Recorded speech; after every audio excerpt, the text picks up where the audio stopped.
छत्रपती शिवाजी महाराजांवर भाषण करणार आहे, तरी ते तुम्ही शांतपणे ऐकावी ही नम्र विनंती। 750 वर्षापूर्वीचा काळ तो। देवगिरीतील यादव साम्राज्यातील राजा रामदेवराव राज्य करीत होते। महाराष्ट्रावर शक्ती प्रसन्न होती। यादव राजे धर्मसहिष्णू होते। मनासारखा राजा होता। महाराष्ट्र स्वर्गीय सुखात होता। महाराष्ट्रावर वर्षातील 12 ही पौर्णिमा सुखाचे चांदणे शिंपित होत्या। अन घात झाला विंध्याचलाच्या मागून धुळीचे लेप उठले। 8000 घोड्यांच्या 36,000 तापा वाजता वेगाने घडत महाराष्ट्रावर चालून आल्या आणि त्यांचा म्होरक्या होता अल्लाउद्दीन खिलजी, एक महाभयंकर कर्दनकाळ। देवगिरीच्या अफाट श्रीमंतीची तारीफ अल्लाउद्दीनच्या कानावर गेली होती। तिथपासून त्याची महत्वाकांक्षा जागृत झाली आणि तो निघाला देवगिरीकडे फक्त 8,000ची फौज घेऊन, म्हणजे मराठी साम्राज्याच्या राजधानीवर डिसेंबर 1293 मध्ये अल्लाउद्दीनचे वादळी आक्रमण राजा रामदेवरावांना उशिरा कळले। आमचे राजे बेसावध होते अन सेनापती होते रामदेवरावांचा मुलगा शंकरदेवराव। तो दूर कुठेतरी सैन्यानिशी यात्रेला गेला होता म्हणे। अवघे 4000 सैनिक देवगिरीत होते। त्या सैन्यानिशी रामदेवराव शत्रूवर चालून गेले। लढाई पेटली आणि भडकाईच्या आतच विझली। देवगिरी किल्ल्याला वेढा पडला आणि अल्लाउद्दीनने एक अफवा उठून दिली की पठाणांची आताची फौज ही एक फक्त तुकडी आहे, लाखभरची मोठी फौज दिल्लीहून मागोमाग येत आहे। ही अफवा खरी मानून राजा रामदेवराव चिंतेत पडले। तह झाला आणि कठोर मनाने राजा रामदेवराव खंडणी देण्यासाठी अल्लाउद्दीन पुढे शरण गेले। महाराष्ट्राचा हा पहिला अपमान। ही बातमी सेनापती शंकरदेवरावांना समजली। ते मोठ्या सैन्यानिशी देवगिरीवर आले। खलजीचा पराभव निश्चित होता, परंतु खलजीचा गुलाम मलिक याने त्यांचा पूर्ण पराभव केला। शंकरदेव मारले गेले आणि महाराष्ट्राची राख रांगोळी झाली। त्या राखीतूनच नंतर एक निकारा फुलला। त्यांचे नाव हरपालदेव, प्रत्यक्ष राजा रामदेवरावांचा जावई। त्यांनी नवे सैन्य उभे केले, बंड पुकारले आणि त्याच काळात देवगिरी जिंकली। त्याच काळात अल्लाउद्दीन मरण पावला आणि दिल्लीच्या गादीवर बसला कुतुबुद्दीन खलजी। तो देवगिरीवर स्वतः चालून आला होता। त्यांनी हरपालदेवला पकडले, मारले गेले आणि सुलतानापुढे उभे करण्यात आले। उनकी खार खींचकर देवगिरी के दरवाजे पर लटका दिया जाए। यादवांच्या जावयाची चामडी सोडून त्यांना देवगिरीच्या दरवाजावर लोंबकवण्यात आले आणि ते बिचारे तडफडून मरण पावले। पुन्हा गोकुळाचे स्मशान झाले। इसवी सन 1293 अल्लाउद्दीन खलजी ते 1673 औरंगजेब, अशा एकूण 380 वर्षात 62 क्रूर सुलतानांनी महाराष्ट्रावर अन्यायकारक राजवट केली होती। शेतकऱ्यांवर अन्याय, मजुरांवर अन्याय, या बहिणींवर अत्याचार, देवळांची मूर्त्यांची तोडफोड होत होती। सुलतानी बादशाहकडून मतदानासाठी मानपानासाठी मराठा आपापसात कापाकापी, जात कारस्थाने करत होती। अशा अंधकारमय वातावरणात आशेचा एक किरण उगवला। ते म्हणजे मालोजी राजांची सुपुत्र शहाजी राजे भोसले आणि लखुजी जाधवांची कन्या जिजाऊ यांचा विवाह संपन्न झाला। जिजाऊ सोनपावलाने पुणे प्रांती आली। शहाजी राजांकडून तिला सुलतानी राजकारण हो समजू लागले होते। सुलतानी अत्याचाराच्या बातम्या तिच्या कानावर येई, त्यामुळे तिला सुलतानी राजवटीची शिसार येई। सुलताना विरुद्ध युद्ध मांडून देवा ब्राह्मणाची भूमी मुक्त करावी असे तिलाही वाटे, पण करणार काय? सुलतानांपुढे त्यांचे बळ उणे होते। राग आला की या बादशाहीतून त्या बादशाहीत जाणे एवढाच उपाय त्यांच्या समोर होता।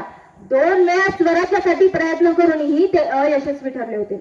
जिजाऊला एक गोष्ट कळून चुकली होती की स्वार्थी सरदार मोठे वतनदार सोडले तर सामान्य गरीब जनता सुलतानी सत्तेला कंटाळली आहे।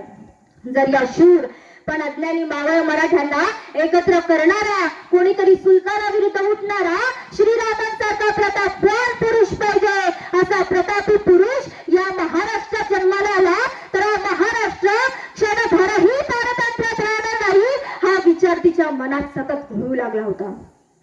जिजाऊ तुळजापूरच्या भवानी आईची परमभक्त होती। ती भवानी आईला सतत विनू लागली की आई आई माझ्या तबीची इच्छा पूर्ण कर। भवानी आईने तिची हाक ऐकली होती। काही दिवसातच जिजाऊला डोहाळे लागले। शहाजी महाराजांनी जिजाऊला सुरक्षित अशा शिवनेरी किल्ल्यावर आणून ठेवले। सोबत विश्वासू हुशार असे कारभारी नेमले। जाणकार बाया माणसं होतीच। शिवनेरीवर असताना जिजाऊने शिवाई देवीला साकडं घातलं। साकडं घालताना बाळासाहेब जिजाऊ काय म्हणतायत? आई पुत्र दे, रयतेच्या डोईवर सुखाचा छत्र ठेवणारा, आई पुत्र ते अन्याय अत्याचाराचा नायनाट करणारा, आई पुत्र ते सामान्यांचे प्रश्न सोडवणारा, आईच्या गर्भातच असताना ज्यांच्या आयुष्याचं नियोजन ठरले असा महापुरुष या सृष्टीत जन्माला आला असेल तर ते म्हणजे छत्रपती शिवाजी महाराजांशिवाय दुसरं कोणीच नाही. म्हणजे जन्माला यायच्या आधीच ठरले की का जन्माला यायचंय, आधीच ठरले की जन्माला येऊन काय करायचंय, सगळं ठरवलं माता पित्याने की का जन्माला यायचंय. एक एक मास पुढे सरकू लागला होता, तशी उत्कंठा गाठू लागली आणि आणि फाल्गुन मध्य तृतीयेची पहाट झाली. सप्तश्वरुधित तार सूर्याचा रथ क्षितिजावर आला होता. हळूहळू सगळी सृष्टी उजळू लागली. घटका मागून घटका गेला आणि किल्ल्यावर आनंदाचा कल्लोळ उडाला. सनईचा उघडा वाजू लागला. तो दिवस सोन्याचा, तो दिवस रत्नांचा, शुभ ग्रह, शुभ नक्षत्र, शुभ घटका, तो शुभ क्षण गाठण्यासाठीच गेली 350 वर्ष शिवनेरीच्या भौतिक घिरट्या घालीत होती. शालिवाहन शकाच्या 1551 वर्षी शुक्ल नाम संवत्सरात फाल्गुन महिन्यात हस्त नक्षत्रावर 19 फेब्रुवारी 1630 शुक्रवार या दिवशी जिजाबाईंच्या उदरी पुत्र जन्माला आला. 12व्या दिवशी बारसे झाले आणि शिवाई देवीच्या नावावरून बाळाचे नाव शिवाजी ठेवण्यात आले. 3च अक्षरे शिवाजी, पण त्यातील एका अक्षरात रामायण साठवले होते, एका अक्षरात महाभारत आणि एका अक्षरात शिवभारत साठवले होते आणि 3ही अक्षरात महान भारत घडविण्याचे सामर्थ्य साठवले होते. हळूहळू शिवबा मोठे होऊ लागले होते. जिजाबाई नावाच्या विद्यापीठात महाराज घडत होते आणि दादोजी कोंडदेवांच्या देखरेखीखाली महाराज राज्यकारभार शिकवत होते. शहाजी महाराज कर्नाटकातील राजकारणात अडकून पडले होते, परंतु त्यांनी आपली जहागिरी सांभाळण्यासाठी दादोजी कोंडदेवांना नेमले. पंत शिवबाला घेऊन मावळात फिरू लागले. तेथील देशमुख, देशपांडे, पाटील, कुलकर्णी यांच्याशी ओळख करून देऊ लागले. इथे शिवबाला शूरवीर, इमानदार अशी 2 माणसे भेटली, बाजी पासलकर आणि कान्होजी झेटे. हळूहळू मावळ खोऱ्यातील सारी मातब्बर मंडळी पंतांनी आणली, पंतांनी मायेत आणली. पंत शिवबाला घेऊन गावात फिरू लागले. तेथील शेतकऱ्यांची दणकट पोरी दिसत. शिवबा त्यांना मायेने जवळ घेत. असे करत त्यांनी एक एक मावळ गोळा केला. तानाजी मालुसरे, सूर्याजी मालुसरे, येसाजी कंक, सूर्याजी काकडे अशी पोरं शिवबा भोवती गोळा होऊ लागली होती. शिवबा त्यांना मायेने जवळ घेत रानावरात फिरू लागले, स्वराज्याची स्वप्न पाहू लागले. तेवढ्यात रांझे गावच्या बाबाजी पाटलाचा गुन्हा शिवबा समोर आला. रांझाच्या पाटलाने परस्त्रीवर अत्याचार केला होता. शिवबाने न डगमगता त्या पाटलाचे 2 हात 2 पाय तोडून चौरंगा करण्याची शिक्षा फरमावली. हा होता पहिला न्याय निवाडा. तारीख पे तारीख, तारीख पे तारीख करत असले नव्हते. शिवाजी महाराज जुनाट देवळात बसून खलबते करीत.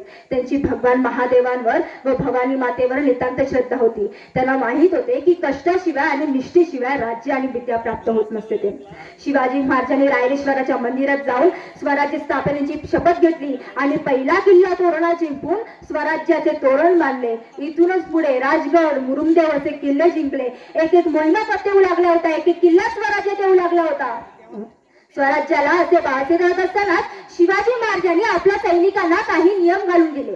ते आपले सैनिक पाहतात की नाही हे महाराज अधून मधून तपासत.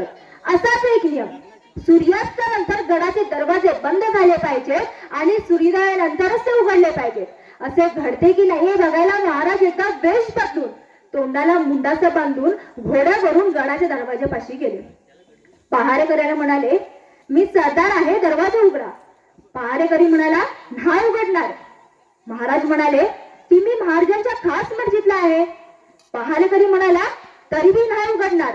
त्यावर पहारेकरी म्हणाले, खबरदार जर टाच मारुनी याल पुढे चिंदड्या उडवीन राई राई एवढ्या. महाराज खुश झाले आणि तोंडावरील मुंडासा बाजूला काढून म्हणाले, अरे मीच शिवाजी राजा आहे, मीच नियम घालून दिला आहे, आता तरी दरवाजा उघड. त्यावर पहारेकरी म्हणाला, माफ करा राजे, आपण असलात तरी गडाचे दरवाजे उघडणार नाही, कारण नियम म्हणजे नियम. या शिस्तप्रिय निष्ठावान पहारेकऱ्याचे नाव होते श्री सावळ्या तांडेल. महाराजांच्या मागे हिंदवी स्वराज्य टिकून राहिले ते याच शिस्तीमुळे आणि याच निष्ठेमुळे. महाराजांचं हेर खातेही किती विलक्षण होतं याच्यात सापडणारे सापडतील. याच्यावरून कळतं की महाराजांचं हेर खातेही किती अशिस्ती होतं. जो मुलगा छत्रपती शिवाजी महाराजांच्या हेअर कटत काम करायचा त्याच्या आई वडिलांना सुद्धा माहित नव्हतं की माझा मुलगा छत्रपती शिवाजी महाराजांच्या हेअर कटत काम करतोय. ते इतकं गुप्तपणे काम केलं त्याचं. या हेअर खात्याचे प्रमुख होते श्री बहिर्जी नाईक, स्वराज्याचा तिसरा डोळा जणू. बहिर्जी नाईक दरवेळी असा वेश धारण करून शत्रूच्या गोटात जात की छत्रपती शिवाजी महाराजांशिवाय दुसरं कोणीच त्याला ओळखू शकत नव्हते. ही विद्या ते कुठून शिकले नव्हते, तर त्यांना मिळालेली ही दैवी देणच होती. आपण एक गणपतीची आरती म्हणतो, सुख करता दुःख हरता वार्ता विघ्नाची, नुरवी पूर्वी प्रेम कृपा जयाची. हा काय आहे? हा एक संदेश आहे. संत रामदास स्वामींनी छत्रपती शिवाजी महाराजांना पाठवलेला एक गुप्त संदेश. महाराज किती कर्तव्यकठोर होते ते पहा. सईबाईंचं नुकतंच निधन झालंय. 2 वर्षांची शंभूबाळ आहे. दुःख अजून निवळलं नाहीये, तरी महाराज अवाढव्य अशा अफजल खानाशी सामना करायला जात आहेत. म्हणून छत्रपती समजून घ्यायचे, प्रथम कर्तव्य मानलं ते स्वराज्यही. सकल सुखांचा केला त्याग, म्हणून साधी जितो योग. शिवकाळ ही जगण्याची स्पर्धा नाही, तर मरण्याची स्पर्धा आहे. महाराज एखादी मोहीम काढायचे आणि येसाजी म्हणायचे, राज ह्यो डाव आपला, आम्ही जाणार लढाय राज. तसं बाजी म्हणायचे, ओ येसाजी आम्ही हाय ना बा, ही मोहीम आपली हाय, आम्ही जाणार लढाया. तसं तानाजी म्हणायचे, ओ बाजी कळापासून डोळा लावून बसल्या, सर मग ही मोहीम आपली हाय, आम्ही जाणार राज, आम्ही लढणार राज. जगाच्या पाठीवरचा पहिला काळ जिथं माणसं जगण्याची नाही तर मरण्याची स्पर्धा करायची.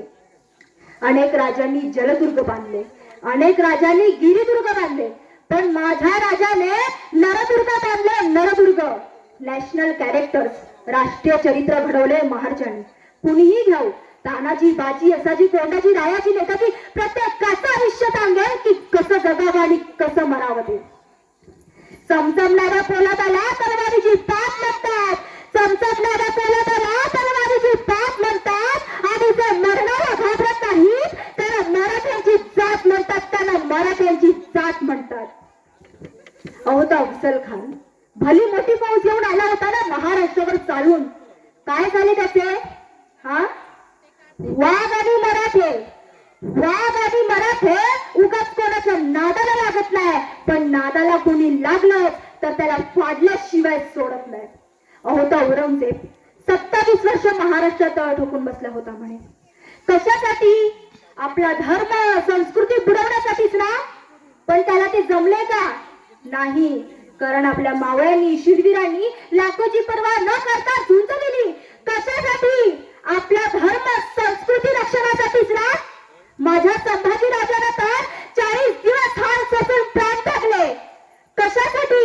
आपला धर्म संस्कृती रक्षणासाठीच ना. मग आता असा प्रश्न निर्माण होतो की जे सुलतानी सत्तेला जमले नाही ते आत्ताची पिढी का करू पाहते. अंगभर कपडे फक्त सणांच्याच दिवशी, बाकीच्या दिवशी फॅशनच्या नावाखाली विधीची संस्कृती स्वीकारली जाते. अंगभर कपडे नको, टोक्याला टिकली नको, वयात आलेल्या पोरी विधभर काठी घालून सर्वात बाहेर फिरताना दिसतायत. कशा घडतील जिजाऊ, तारा राणी, राणी लक्ष्मीबाई, सावित्रीबाई. आपली संस्कृती किती महान आहे. ती टिकली आहे लाखोंच्या करोडोंच्या त्यागावर, बलिदानावर. ती टिकवणे ही आता आपली जबाबदारी आहे. तसा निर्धार कराल तरच ती कधी शूरवीरांसाठी, मावळ्यांसाठी आणि छत्रपती शिवाजी महाराजांसाठी आदरांजली ठरेल.